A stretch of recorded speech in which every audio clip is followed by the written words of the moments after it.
E c'è stata una riflessione attenta sui dati epidemiologici che non rispondono come vorremmo, diciamo, a un abbassamento drastico della curva dei contagi.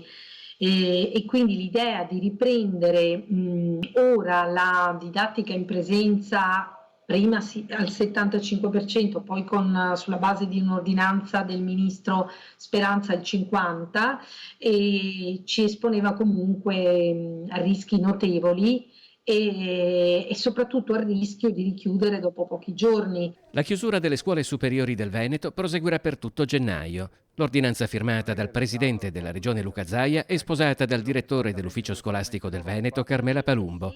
Gli istituti sono organizzati, così come i trasporti pubblici, ma la situazione non permette di correre i rischi di nuovi contagi.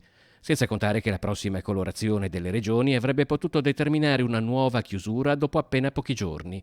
Il paese, osserva Palumbo, vive una situazione che richiede molta maturità da parte di tutti, anche dei ragazzi. Se faranno frutto, comunque tesoro, delle attività che possono comunque svolgere da remoto, e poi gli possiamo assicurare veramente una ripresa costante dall'1 di febbraio fino al 5 di giugno, non avranno problemi, carenze. L'importante è mettere comunque a frutto questo periodo, anche se da remoto, e poi di riprendere veramente recuperando anche quel qualcosa che si è perso in presenza.